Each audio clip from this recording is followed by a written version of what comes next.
Good morning, good morning, good morning, everybody. Listen, welcome to the Friday edition of Good Morning Gwinnett. I'm your host, Audrey Bell Kearney, and I got my guest here today, Miss Renee McCalla-Taylor. Yeah, I know I'm supposed to be off today. I know.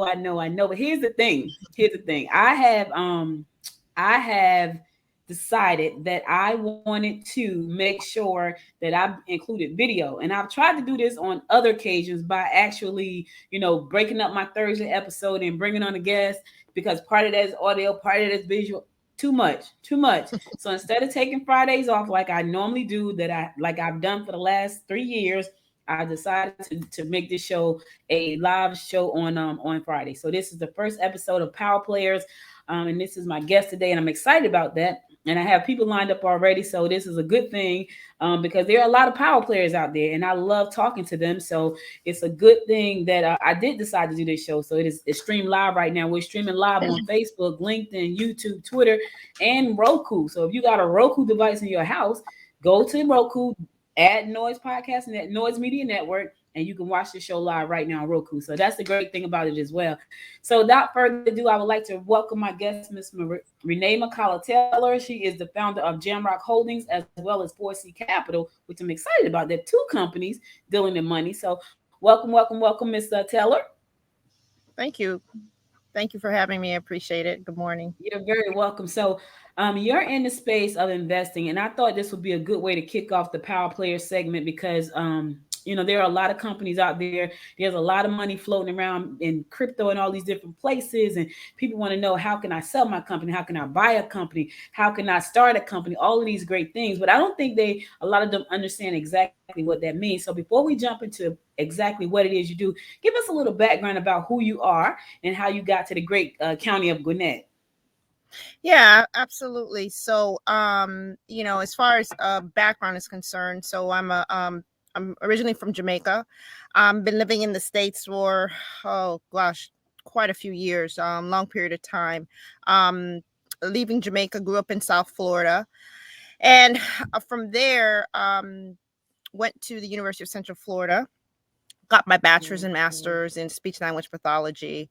And from that point, I decided to work as a speech language pathologist in the school system for about 10 years. And then I got the entrepreneurial bug, became CEO of a therapy staffing firm that I ran for over 12 years. Had a tremendous amount of fun doing that. Learned tremendously a lot, as being an entrepreneur and operator and running a company.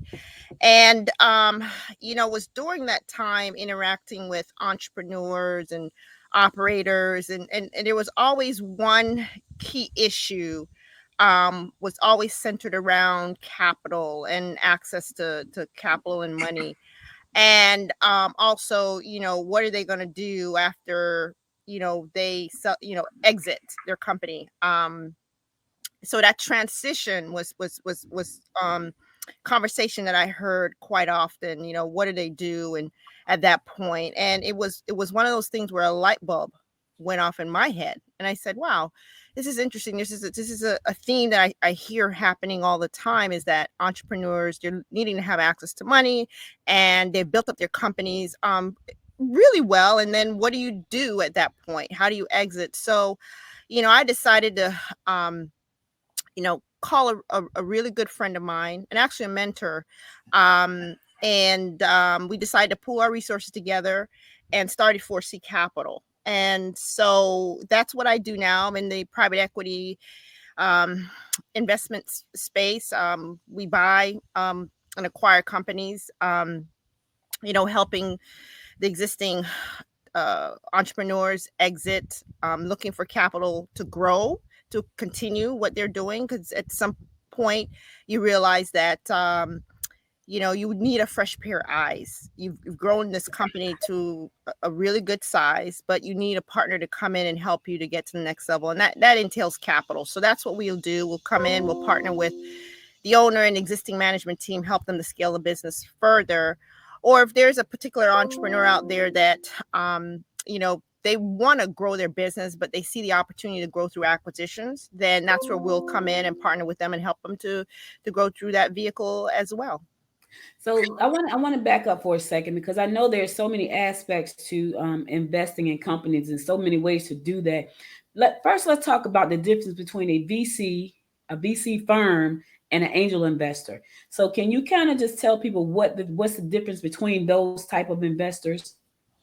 Yeah. So, and just to be clear, I'm not on the VC or the angel investor side. I'm on the private equity side, where we invest in the mature companies that are already generating substantial amount of revenue, and very healthy bottom line numbers. Whereas VCs and angel investors tend to invest more in startups. So they're the ones that put the money behind the company that is just starting, and they're hoping that investment will take the business to a further level, to where it becomes a mega company. So we're a little bit different. We don't do anything in the startup phase. So any company that's just starting up, that's just not where we do what we do very, very well. We stay on the more mature private equity investing side of things.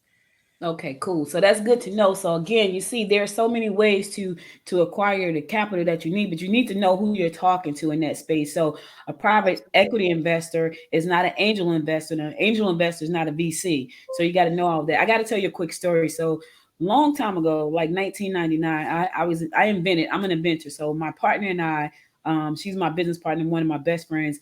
We invented the first plus size fashion doll, and we were looking for investment, and we didn't know Okay. anything about investment. So we spent a year on Wall Street talking to all kinds of investors. So by the time we got finished talking to all of these different investors and learning all this stuff, when we actually got a chance to sit down to the table with an investor who he said he was an angel, which he probably could have been. But by the time we sat down to the table, Renee, we knew enough about investing to know that the deal he was trying to offer us was one that sucked. And we were Okay. like, no, thank you. And but it was because we spent the year talking to investors. So what should small businesses what do they need to know when before even approaching somebody talking about investment? Because we didn't know what we didn't know. So we just talked to everybody. We just spent it was like I lived in Jersey, but I spent the year on Wall Street talking to one investor after the next. And I remember talking to this one investment group. It was a whole group of men, and we were in this room, and we were trying to pitch our concept. And the guy said, this is a great concept. It's never been done before, but that's the problem. You haven't proven a market for it yet. We were like, yeah, but it's a market for it. So we didn't sell him on that. He thought the concept was good, but he didn't buy the fact that it was so new that there wasn't a market yet. So when someone is thinking about approaching an investor about investing in their company, especially on the private equity side like you are, what should they be doing? What should they have in place before they even come to you? Yeah. So, I mean, obviously, you got to do your due diligence. You have to do your research. You have to understand, who are you targeting? Who do you want to talk to? And specifically, certain private equity and investment firms, they have certain industries that they tend to invest in. So you got to understand that. I mean, if you are in the healthcare industry, you got to make sure you're talking to an investor that invests in healthcare, and not an investor just that mainly just invests in like manufacturing or other industries. So you have to definitely do your diligence. You got to do your homework there. That's very, very key, and that's a mistake I see a lot of entrepreneurs they make when they're looking for access to capital. So you have to really understand that, and also too, you really have to have a different mindset, because when you're looking for capital, especially on the private equity side, we're looking for an entrepreneur that's very mature in their mindset in terms of what they're wanting to achieve. They've got to be passionate about the business. They've got to be very energetic. They've got to do well with leadership and working with people. So, those are the type of characteristics that we look for. Someone that's very charismatic, very, very important. You got to understand your industry. I can't say that enough. You really have to understand your industry, your product, your competitors, really understanding that the market. Those are key basic things that are really, really important when you sit down and you want to have these conversations, because these are conversations and questions that we're going to really ask. So, and more than anything else, I will really say we're backing that person. So you've got to present very, very well and understand your market and understanding what which direction you want to go. We can help shore up a lot of things from that side, but you really have to understand the business and understand it very, very well. So I would say those are some very key important items that any entrepreneur, anyone that's looking for any type of investments, really need to focus on. It's so funny because I think about a lot of entrepreneurs and I talk to a lot of them. I've been doing this for so long, and I get a chance to talk to a lot of them. And most of them would tell you, I'm spending so much time working in my business, I don't have time to learn about what's happening in my industry. Now, me personally, I find that to be not my case because I'm always in my industry. Like I get 5, 6 different newsletters. So I try to tell them, listen, subscribe to the newsletter. So if you don't have time to do the research, at least the research is coming directly to your inbox. So that's really important. That's how you stay on top of stuff, especially when you're busy. Because at some point in the day, there's a minute where you can stop and take a look and see, okay, the newsletter came through. Let me read. Let me see what's going on with Spotify. Let me see. Let me see what podcast network Spotify done bought today. So that's important. And I think I want to add something but also being very intentional about that, because that's very, very key. And also do understand, and this is where the maturity level comes in. I mean, it's great for all of us to own 100% of our companies, but if you're having a partner to come in and to invest all these millions of dollars behind your company, you have to understand you're no longer going to own 100%. So would you rather own 100% of, I don't know, a $100,000 company, or would you rather own, say, 30, 40, 50% of $100 million company? So I think sometimes we get hung up that, I own 100% of my company, but if you're owning 100% and you're not growing, that's a problem. So if you're able to get capital behind you, and even if you're owning less than 100%, you're creating a lot more value for yourself and a lot more value for your investors. And that's a mindset. And that's why I said the maturity level, you have to have a different mindset when are looking to bring on a partner to invest behind you and invest in your company, invest in your product or your services. You really have to think about that. So I wanted to add that because I noticed that that's an issue that occurs often. And I want to just, point that out, that's important to just really understand that piece. I watch Shark Tank all the time, and there have been deals on Shark Tank that I would have jumped at because of who I was going to be, do the deal with. And there are people who are like, no, I'm not giving up that amount of money. And I'm like, that amount of equity. I'm like, are you nuts? Because if you give it up, you're going to get it back. So I totally agree with you. And my husband laughs at me because we watch it together. And I'm like, I would have taken that deal in a New York minute. So, you're right about that. Now talk about that for a second, because I think a lot of people don't understand the fact that, yes, I have to give up something, but you're not giving up your entire company. What's a good amount of equity for a company to actually give up? I mean, it really depends. There's not a magic number. It's really what you're comfortable with, because at the end of the day, I mean, you have to negotiate, right? You have to negotiate what it is, what your value standpoint is. They're going to do the same. So it's about coming together and having a common ground. So I wouldn't say there is any magical number per se. It's really, I mean, you definitely want to retain equity as much as you can, but there's no such magic number. It's really just try to negotiate as much as possible. Understand your value, what you're bringing to the table too.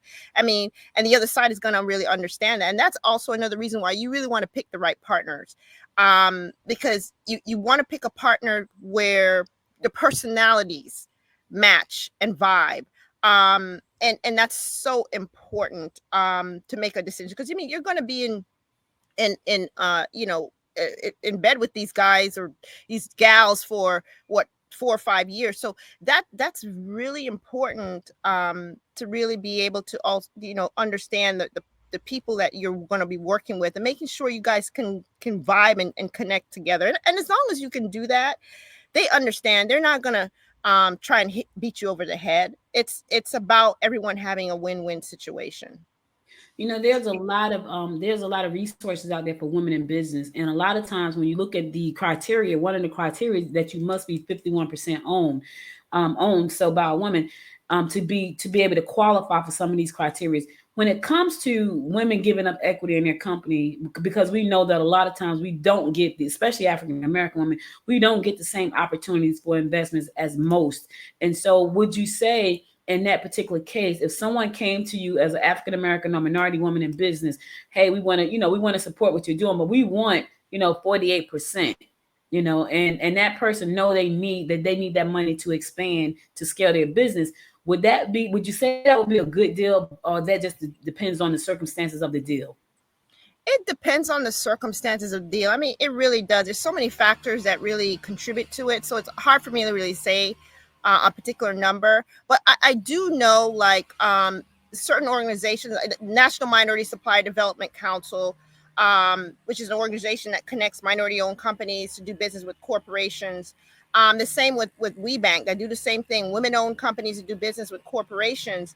And so they are putting some language in place, and I believe they've already done so, where if you're not owning the company 51%, but if you're running it day to day and you're a minority or woman owned, then there's language there to help you to keep that status.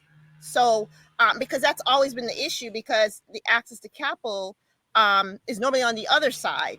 And how do you retain that designation if the capital is coming from the other side? So they're becoming very creative now, because to have this access to grow your company, you have to have the dollars. So those types of creative structures are now being put in place to help minority and women owned to keep their minority and women owned status. So you said when you guys decide to work with a company, you're looking for certain things. So they have to be a certain level in the business. What can we go through that again? Like, what are you looking for when you're looking for a company? Certain industries, certain revenue growth forecast, things like that. Can you just tell us a little bit about that? Yeah, so I could tell you from my perspective, from 4C Capital, what we invest in. As I mentioned before, I mean, we look at investing on the business on the mature side. Mm-hmm. So, for us, is having at least 2 million in profitability at the bottom line is what we say, and what we invest in. So, and that may seem like a lot. But there's different segments of investment firms, what their criteria is. But for us, I mean, we look at backing a team, looking at the team that's in place, how credible the team that's running the company day to day. And even if you have a company, you just have, I would say, just one person, maybe a manager or something. You don't have to have a full-fledged team. But you're needing to build on that team. And that's where capital can come in. We will help to come in and build that infrastructure is needed. But we see that the CEO that is pretty strong. They got a number one or number two person that's there, that's helping them to grow the company. I mean, those are things we look for. We're not looking for a perfect company, but just having the team there is very, very helpful. Number two is really the industry. Is there growth happening in that industry? Mm-hmm. And that's where I say you really have to understand your industry, what's happening there, being able to articulate that. And so that's one of the things that's in diligence we're going to, look at. I think I'm getting a little bit of background noise here. Does it sound too bad? I don't know. I don't even hear it. I can't even perfect. hear it. Okay. But anyway, it's really the industry. If there's growth in the industry, that's going to be a key area, is really knowing that there's going to be an opportunity, there's growth that's going on in that industry for us to invest in. Very, very important there to really understand that. And, the end of the day, and like I said initially before, is we're backing people. So the team, the CEO, the owner of the company, what are they made of? What's their moral fiber? How are they with people? Are they charismatic? Are they, energetic? And the person that's needed to run that company. So we look at those very important things. And I would say those are the things that we really focus on to really decide for us, is this a really good company to invest in? A lot of times, one of the things that a lot of people want to invest in is the tech space. Is the tech space a space that you guys invest in? Because I know a lot of money floats around tech. Like right now, everything is about NFTs and crypto and cybersecurity and all these great things. And a lot of times, smaller businesses in other industries kind of get shut out because they don't look at them as being sexy or that they can actually scale beyond a certain point. When people look at tech, everybody think tech can scale. So are there specific industries that you like over others? You know what? For us, at 4C Capital, we invest particularly in healthcare. We love healthcare. Healthcare is a really great industry.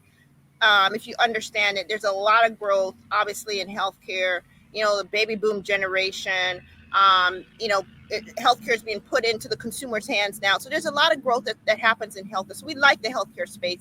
Anything in manufacturing is a good industry that we like to invest in. So manufacturing, anything in the business service space, business to business kind of companies is what we like to invest in back. And that it goes back to, like you said, like I mentioned before, the investment firm, what are the industries that they particularly invest in? Because you have certain investment firms that only look at tech. Right. That's their sweet spot.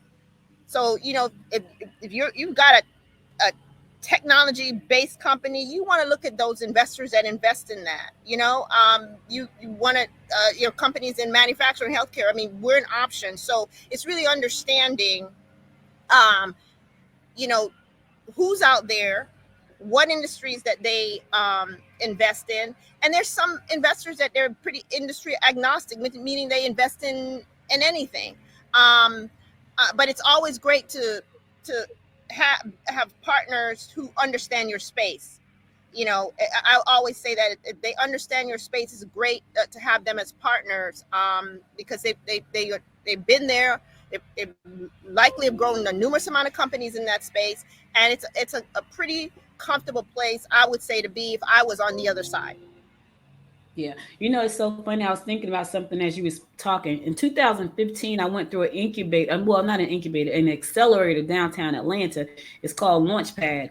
And I remember that was my first time going through an accelerator. And I thought I'm like, okay, this is great. And I remember the woman, her name is Bernie Dixon. She was the one who started Launchpad. And she started to get us to talk about, what we wanted and what were our goals and things like that. And so she started throwing out terms that I had never heard before. Now, remember, I spent a year on Wall Street walking around trying to get an investor, but I had never heard of a term sheet. And I think what was really funny for me was when I actually, she was like, well, we're going to get you to the point where your mindset is about, trying to get to 200 million. It was hilarious because in my mind, I was thinking in 2015, I'm trying to figure out how to get it to 250,000. And I said that out loud and the room just went crazy. They were laughing. But in my mind, I'm like, 200 million? I'm trying to figure out how to get to 250,000 right now. But it stretched my thinking. So I set out that to ask you this question. Do you think that, we should be going through accelerators before we even get to the point where we're approaching anybody, any kind of investor about investing in our companies? Because I feel like the accelerator gave me the opportunity to pitch my business in front of a bunch of um, older white guys who did not know what the heck I was talking about. And I had to kind of educate them about what I was doing, which was good because, they did not know the industry. They did not know, and I did. So that was great. Do you think that that's something that we should actually, say, what, we need to go through this accelerator first to make sure we are compliant or to make sure what we're trying to do and ask for, we're on point with that? Absolutely. Any kind of support from that standpoint you can find, I would say, to definitely do that, because at the end of the day, as what I mentioned earlier, it's about the mindset. Because you're gonna have to be a different person to grow a $250,000 company. That has to be a different person that's going to grow, say, a $20 million company. So you have to grow to that, and any kind of support, any groups that you can be a part of that even interact with other entrepreneurs that are on that same level, and to build your thinking and to stretch that, you're definitely going to need to do that to grow a much larger scale company. So I would say definitely so. Yes, 100%. Yeah, because that changed my perspective on everything I was doing. I was, at that point, I had been an entrepreneur probably 20 years, but still just to sit in a room with millionaires. And I think she was a billionaire because she had a jet. She's like, yeah, my husband live on this state and I live on this state. We just jump on the jet and fly back and forth. I'm like, hey, she's a billionaire. But to even have that kind of mindset, it kind of shifted the way I started to think about things to the point where I was like, okay, I see what she's saying. And the accelerator was, I'm talking about it was like a 4-day accelerator, and we packed, and it was long days, and we packed so much into that day that I'm never going to ever forget that. And I'm going to always be thankful to her for even taking the time to do that, because she didn't have to, but she came from Hewlett Packard, so she had ran some of the largest companies in the world, and um, what's her name? Carolina Farina was her best friend, and things like that she shared. But she also shared like what we need to look out for as women in business, especially as we move up the ladder in business. So that's really interesting. I want to shift gears for a second. I wanted, because we talked a lot about how to get investments and what you should be doing and who you're looking for. What happens when someone wants to sell their business? They feel like, I'm ready to leave the business. I want to do something else. I want to sell it. What should they be looking for in selling their business? What should they be doing? What kind of preparation should they be making to actually sell a business? And what's interesting to an investor to even acquire a business? So if you hear any background noise, just let me know, and I'll just kind of move in a different direction. So far, it's good. I don't hear anything. Okay, so I would say you definitely have to have a handle on the financial piece. More than anything, I would say is you really got to know your numbers. You I can't stress that enough. You really, and that's the area where a lot of entrepreneurs lack in, is really understanding your numbers, what's going in, what's coming out. Really understanding where you are, because that's how you're going to be able to make the decisions necessary. So we like to see numbers together. That's important information, and that's why a lot of entrepreneurs, when they're selling their company, will go to a broker or an investment banker, and they'll package all of that and prepare it, because those are very important pieces of information that us on this side, an investor on this side, is going to need to have access to determine and to make a decision if we're going to make an investment. So if you're going and trying to sell your company, and you don't have that information, not to say that you won't get an investment, but it's going to be a little bit more challenging. So you want to make sure you have a real good pulse on the financial piece of your business to a T. Mm-hmm. I can't stress that enough. I think a lot of times small businesses, we don't, I think about when I first started. When I first started my business, I was working at a Jewish family service agency, right? And it was a close, small company. So I got a chance to sit with the CFO, and he was really cool. So I used to go sit in his office all the time, but I learned what he was doing because I sat with him all the time. His name was Bruce. I sat with Bruce all the time, and I looked at what he did. So I kind of got to look behind the curtain somewhat, to see how they ran that agency. And it was a multi-million-dollar agency that supported Jewish people. And so I got a chance to see that. But for most small businesses, they don't get a chance to even, when they start, I have an idea. Somebody told me to register LLC, and I'm gonna just take it. I'm gonna run with it. Should they have a CFO on staff, or should they have a bookkeeper, or how should they be managing their books to make sure that they can even go to the bank and say, hey, package it so I can sell it? Yeah, I mean, to really have a CFO early on is really, really tough. I mean, typically you have much larger scale companies that bring in a CFO. I mean, even some companies that we look at right now that are generating 20, 30, $40 million in revenue, they don't have a CFO on board. They may have a controller. And sometimes they don't even have that. So, I would just say to definitely have a bookkeeper. I mean, that's probably the easiest to have, is to really have the bookkeeper there. QuickBooks does a really good job also of keeping the financials intact. And you can, give that information to the bookkeeper, and she can then put what you need together so you understand what's going on with your financials.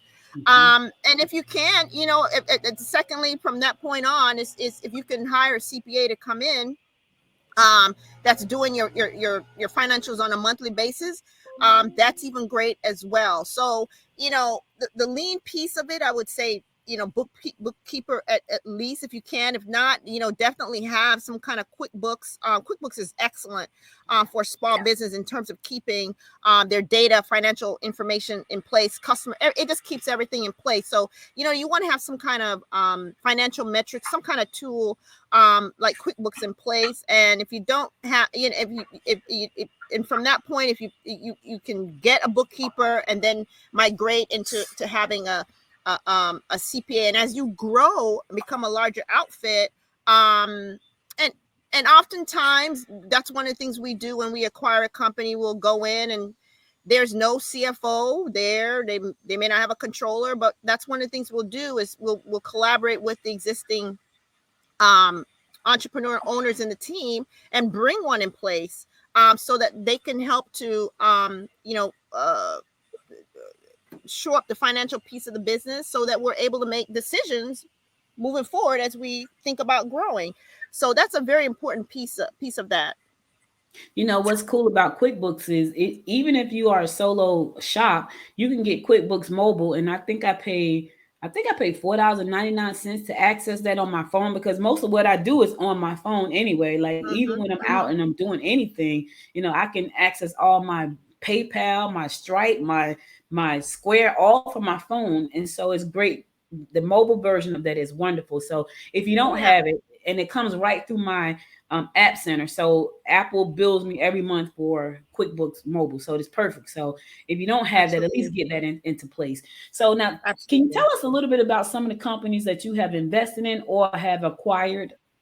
Yeah. So, um, over the course, so I've 4C Capital has been around since 2013. So we've invested in 4 platform companies. Um, that's What's a IGeneX. platform company? So it's a company. It's a shell. Well, it's a company that we consider is our basic investment. So it's a platform that we may build upon by doing like add-on acquisitions. So you buy one company, and then you'll do an add-on to grow that. So you're buying, let's say, your competitor to make your existing platform larger, or you're Mm. buying a complementary um business that will help it to grow further. So that's what we call it. That's the base. That company is the platform that we are going to sit on.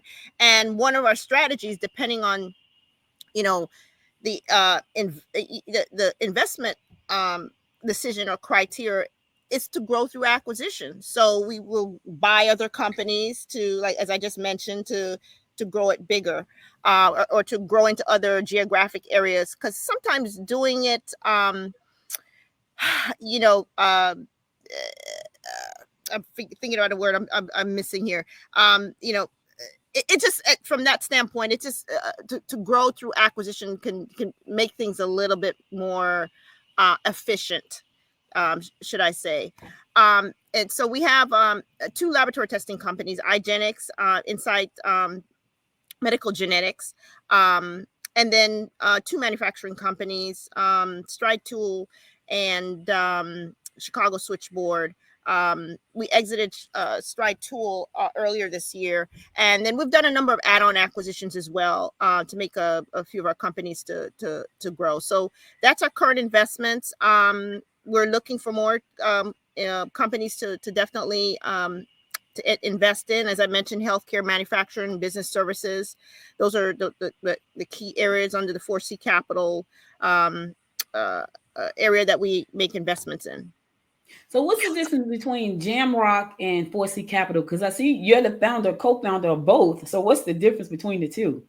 Yeah, so what Jamrock Holding gives the opportunity to do is to invest in companies outside of 4C Capital. So 4C, I mean, as I mentioned, we look to at least have $2 million in profitability to make investments in. Mm. Jamrock is a separate entity that I created that gives me the ability to invest in companies that are um, less than that. So, and in any industry. So it's my own investment vehicles for companies that I like, based on the criteria that I just mentioned, that I want to make some investments in. So that's the only difference. Okay. So here in Gwinnett County, the rowing, that rowing project, you heard of rowing already? The rowing project? Um, Familiarize me. I'm not sure if I So heard of rowing it. is that big project that they're going to be doing over here off of 316 in Decula, between Decula and Lawrenceville and Brazelton. It's huge. Like, they bought all the land over there, so they're going to be building out something that looks like Research Triangle. And so I was on one of the calls with them saying, to talk about, it was almost like a focus group, but to talk about what do you want to see over there? One of the big things is biomedicine. So if you have not heard of that, I think you should reach out to them, because that is a huge 100-year project. I was like 100 years, 100-year project. But what's exciting about that is that they're open to working with small businesses, especially minority businesses. So of course, I'm on the media marketing side of that. So I already, put my stuff in, like, hey, listen, I'm raising my hand. I want to be a part of this. But when it comes to what you're saying, manufacturing and medicine, and healthcare, that's going to be huge. And it's a 100-year project. And so I think they break ground later this year, early next year. But I think they bought 2,000 acres, and it's right here off of 316, and it's pushed back through Decula and I think parts of Brazelton. So I'm on Lawrenceville. Okay. I'm on one side of 316 in Lawrenceville. So it's right. It starts there and moves back. So there's a lot. I think there's going to be a lot of opportunities there. And when I sat in on that I'm calling it a focus group. I don't think it was a focus group, but that's what it seemed like to me when I sat in on there, and they asked questions. So they asked me, what do you think we should see? And I was like, well, I think we should have, like, opportunities, because this is me always, opportunities for entrepreneurs, which they did that. I was like, okay, great. So they listen. But one of the things everybody else was saying, we want to make sure that we have housing. Some people said smart housing. One guy said, it'd be great to have a manufacturing company that did 3D printed housing, which I thought was amazing, because I had reached out to a 3D printer over in Russia. This was about 3 years ago when I first found out about 3D printing of housing, right? It's because you can print a house very quickly. 2 or 3 days, you got a house up. Now you just got to do the installation and all that stuff. But we don't have that kind of technology here. And I thought he said it. I had investigated it. As a matter of fact, I'm on somebody's email list and I get information all the time.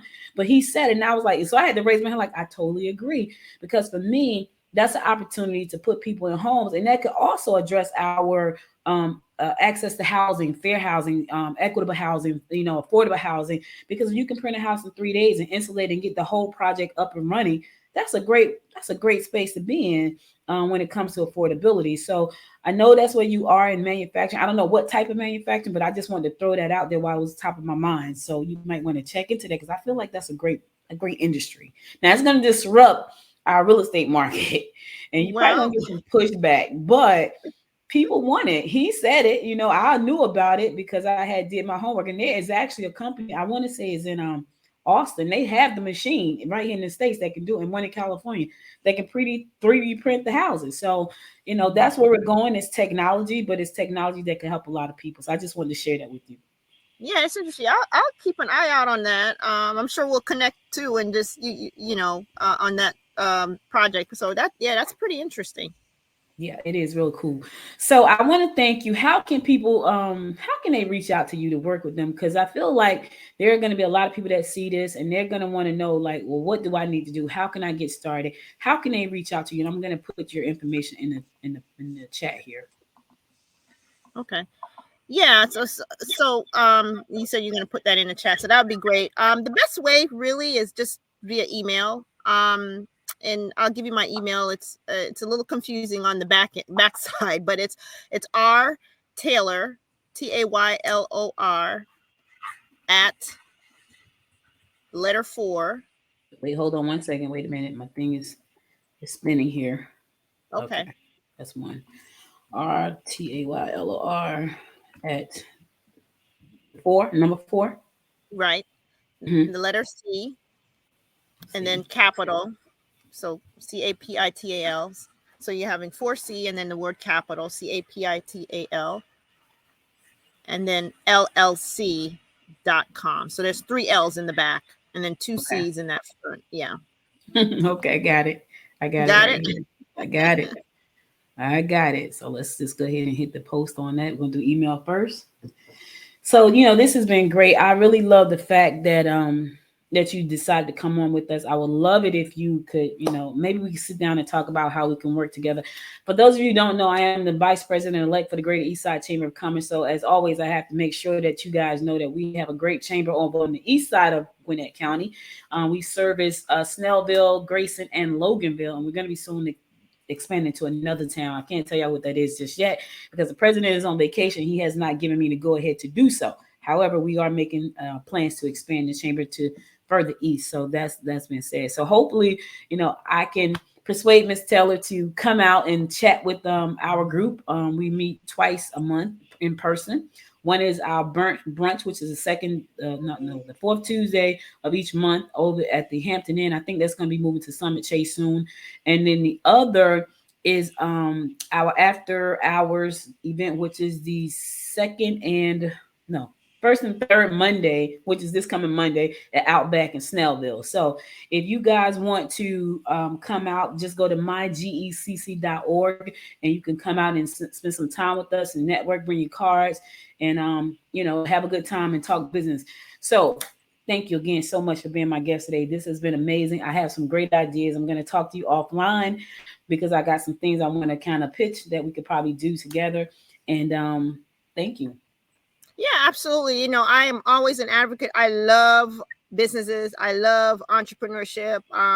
Coming from that side, and that's one of the things that makes um, us different, because most investors have not ran companies before, and I Mhm. have. So, I understand the seat that entrepreneurs are sitting in, and to offer the support to help them. It's just a passion of mine, and I'm also very passionate about minority and women-owned businesses, and really helping them to have access to what's necessary to help them to grow. So yes, I mean, whatever we can kind of put our heads together, collaborate. I'm for that all day long.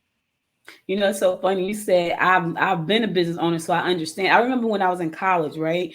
I had a business class, and my instructor was talking about entrepreneurship, and I said to him, "What business have you run?" He said, "I've never run a business." And I'm looking like, so what's wrong with this picture? Like, okay, you're teaching me how to be an entrepreneur, and you've never run a business. That was something wrong with that picture for me. So of course that did not work for me. But you're right about that. It's when you've gone down that, down that road, and when you've been in the trenches, and when you've been up late at night because you can't sleep, and Well, you have yeah. empathy for that entrepreneur when you have been in that space. Because I think for me, when I work with a lot of entrepreneurs, and I have people who tell me, Audrey, I don't work with startups. They tell me that I have friends who coach entrepreneurs, they would not work with startups. And they were like, I can't do it because I can't get down that low anymore. Me personally, I have a heart for them. So I get down in the trenches with them. And here's what happens. They tell two more people. So, it works for me. So that's what Yeah. happens. But thank you so much again. I want you to have a wonderful weekend. We got some beautiful weather. It's probably gonna rain again. That's been the craziest weather, y'all. Listen, I don't know what's going on. I feel like we're gonna have a horrible hurricane season because Don't, it's been don't raining say a that. lot. Okay, I Don't won't. say that. I won't say that. I won't say that. I won't say that. We're gonna have a beautiful no hurricane season. What you There you say, go. what you speak about, you bring about. Beautiful. There you go. There you All right, go. there it is. I gotta tell you this though before I go. I went to Montego Bay. Did I Uh-huh. tell you that before? I don't know. I don't. Tell me the story. I went to Montego Bay. That was the first time I had jerk chicken. I ate so much jerk chicken to when I came back, my stomach was in cramps. I ate jerk chicken every day, right? And then I had this little fruit. I don't know what kind of fruit that was. It was good, but when you eat it, it feels like you have wax all in your mouth. I don't know what that was. Do you know what that is? You have wax all in your it, mouth. it just feels very waxy in your mouth where you can just scrape off like after you eat the fruit. It was crazy. And that was the first time I had a coconut straight out of a cooler. They just chopped the Oh, top off and dropped the straw in there. And I was like, this is amazing. And I was walking down the street holding a coconut, drinking out of a straw. So I had a great time in Jamaica, needless to say. And there's some other stuff, but I can't nice. share that with y'all. Can you share that with y'all? That's that.